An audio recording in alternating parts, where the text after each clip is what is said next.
Assalamualaikum warahmatullahi wabarakatuh. Apa kabar anak-anakku semua? Semoga kita masih diberi kesehatan oleh Allah Subhanahu wa taala. Amin ya rabbal alamin. Pada kesempatan kali ini kita akan melanjutkan mengenai kisah teladan Luqman Al-Hakim bagian kedua. Sebelum kita mulai pembelajaran, mari kita berdoa terlebih dahulu.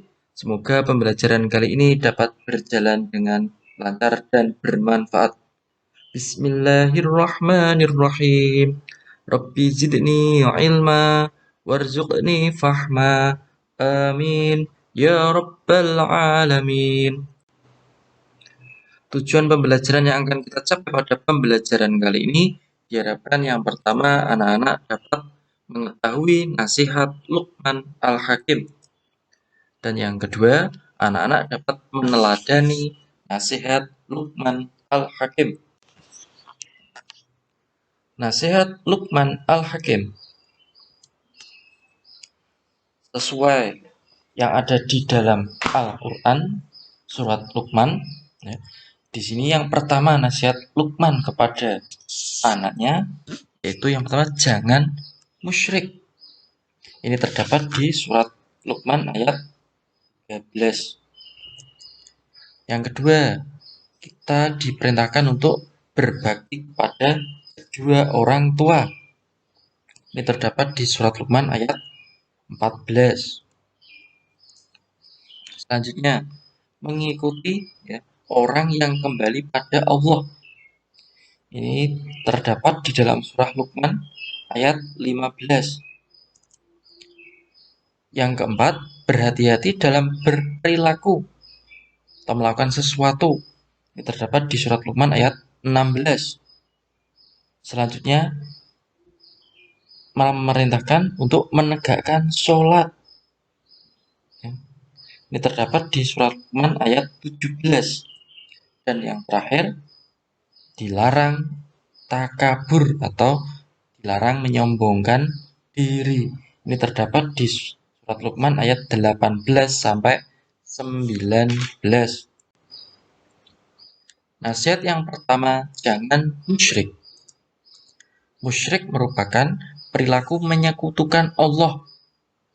Ya, jadi namanya menyekutukan Allah apa? Kita mempercayai ada kekuatan lain selain Allah yang berkuasa. Jadi musyrik ini merupakan dosa yang tidak diampuni oleh Allah. Karena apa? Musyrik merupakan kedoliman dan kemunkaran yang besar. Contoh, menyembah berhala, ya, berarti mengakui bahwa berhala itu dapat memiliki kekuasaan seperti Allah, itu dilarang, dosa besar. Meyakini benda memiliki kekuatan, contohnya orang memiliki batu akik ali-ali, ya. Percaya ketika dia memakai itu maka dia menjadi kuat, dia menjadi terkenal atau dagangannya laris. Nah, itu merupakan contoh musyrik. Jadi kita tidak boleh. Contoh lain, mendatangi dukun. Nah, kita percaya kepada dukun, itu juga merupakan tindakan musyrik. Berbakti kepada kedua orang tua merupakan hal yang harus kita lakukan selama tidak bertentangan dengan ajaran agama. Karena orang tua kita ya merawat kita sejak kecil, sejak lahir. Apalagi seorang ibu yang mengandung rata-rata selama 9 bulan 10 hari. Kita baru lahir saja tidak bisa apa-apa, pasti dibantu oleh orang lain, khususnya orang tua. Mau makan juga disuapi, mau minum disuapi, ganti pakaian juga dipakaikan. Nah, ini merupakan contoh kecil ya dari usaha ya perhatian orang tua kepada kita, sejak kecil, sejak bayi, bahkan besok sampai sudah anak-anak juga masih dirawat terus dengan penuh kasih sayang. Makanya kita harus berbakti kepada kedua orang tua. Contohnya, ya, kalau berbicara dengan orang tua harus sopan, lemah lembut, tidak boleh kita membentaknya. Karena ketika kita tidak mau berbakti kepada orang tua, kita berbicaranya dengan kasar, membentak-bentaknya, kita akan menjadi anak durhaka, dan itu merupakan dosa yang sangat besar juga. Sehingga hormatilah orang tua kalian. Jadi dengan begitu maka ridho Allah akan kita dapat. Karena apa? Ridho Allahu wa ridho waliden. Ridho Allah orang tua, ridho Allah itu tergantung kepada ridho kedua orang tua. Kalau orang tua kita sering kita marah-marahi, sering kita bentak-bentak, orang tua kita pasti tidak akan ridho pada kita. Kalau ridho orang tua tidak ridho pada kita, maka Allah pun tidak akan meridhoi kita.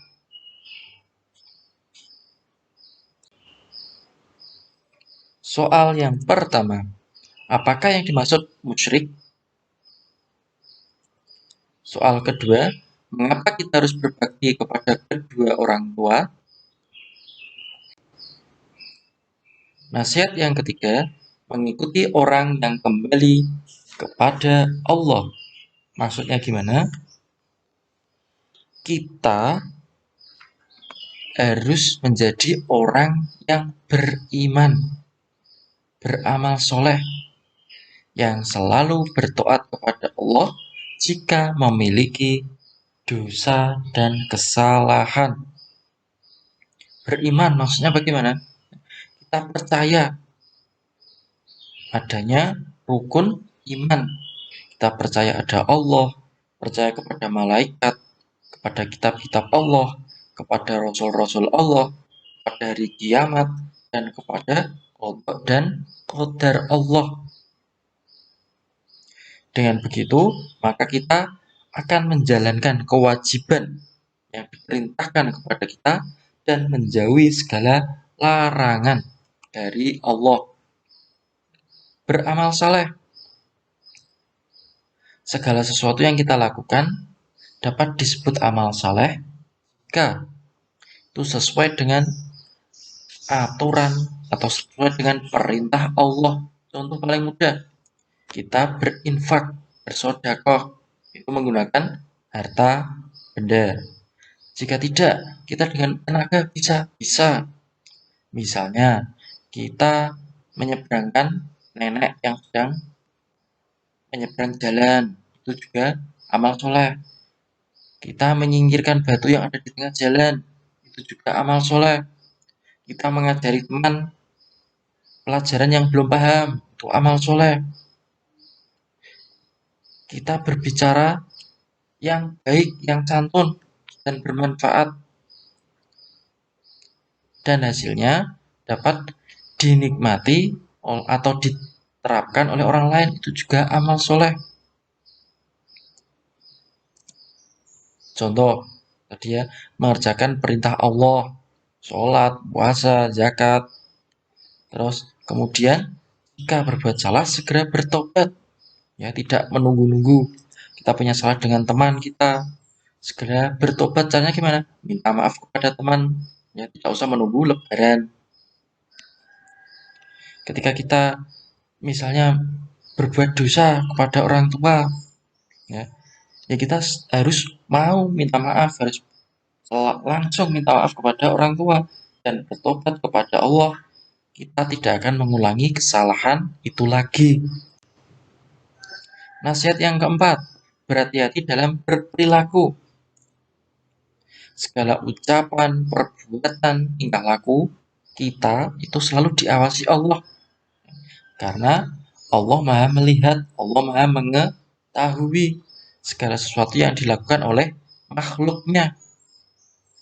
Sehingga ketika kita mau berbuat sesuatu harus kita pikir dulu, jangan asal-asalan.